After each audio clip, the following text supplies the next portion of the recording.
Hey guys what's up, welcome to my YouTube channel. आज हम बात करने वाले हैं शिव और शिवलिंग के बारे में। संस्कृत में लिंगम का मतलब होता है सिंबल। किसी चीज़ को रिकग्नाइज करने के लिए हम सिंबल का यूज़ करते हैं। जैसे स्टेथोस्कोप को देखने के बाद हमें डॉक्टर की याद आती है, ब्लैक रॉक को देखने के बाद हमें लॉयर की याद आती है। उसी तरह शिवलिंग को देखने के बाद हमें शिव की याद आती है।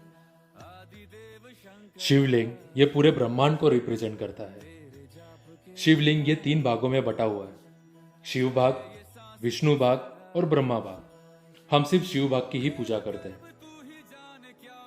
लिंगम represent sides of Lord of Shiva, that is creativity, protectivity and destructivity. Unfortunately western science मानता है लिंगम ये सिर्फ मेल ऑर्गन है, पर अगर मेरी मानो तो ये पूरी तरह फॉल्स स्टेटमेंट है, क्योंकि स्वामी विवेकानंद ने कहा लिंगम ये अनंत ब्रह्मांड को रिप्रेजेंट करता है।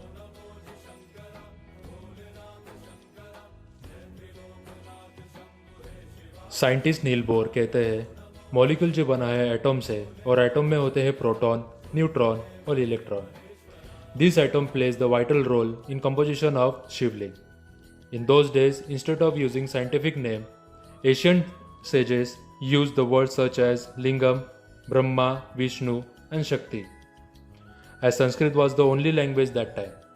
व्यास जो एक ऋषि मुनि थे और साथ में महाभारत के ऑथर भी, उन्होंने मेंशन किया है lord Shiva is smaller than any atomic particle and also greater than anything greatest. कहा जाता है कि हिंदुज़म इतना डेवलप नहीं है जितने कि वेस्टर्न कंट्रीज अपने ऑब्जर्वेशन, एक्सपेरिमेंट और रिसर्च के द्वारा साइंस को सिद्ध करने की ताकत रखती है। लेकिन हिंदुज़म साइंस से आगे है। वह साइंस से न सुलझने वाली समस्याओं को सुलझा सकता है, और वही प्रज्ञान है। Shivling represents the atomic structure that is proton and neutron and surrounded by electron that spins rapidly. Shivling represent behaviour of proton, neutron and electron. जिस तरह शिवलिंग 3 भाग में बांटा गया है, शिव भाग, विष्णु भाग, ब्रह्म भाग, उसी तरह एटॉमिक स्ट्रक्चर 3 पार्ट में बांटा गया है। Proton means Vishnu, positive charge, neutron Shiva means no charge, electron Brahma means negative charge.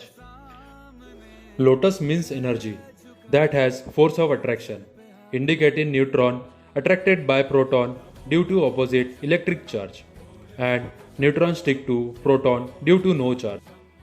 Nuclear atom बहुत ही ज़्यादा रेडियो एक्टिव रहते हैं। उसके न्यूक्लियर प्रॉपर्टीज़ को कंट्रोल में रखने के लिए उसे पानी में रखा जाता है। इसी तरह आपने देखा होगा कि शिवलिंग के ऊपर हमेशा पानी या दूध की धारा बहती रहती है, क्योंकि यह माना जाता है कि भगवान शिव के गुस्से को वो कंट्रोल रखता है। और यह भी माना जाता है कि शिवलिंग के अंदर बहुत ही ज़्यादा रेडियो एक्टिव होने के कारण उसमें हमेशा पानी या दूध की धारा बही जाती है।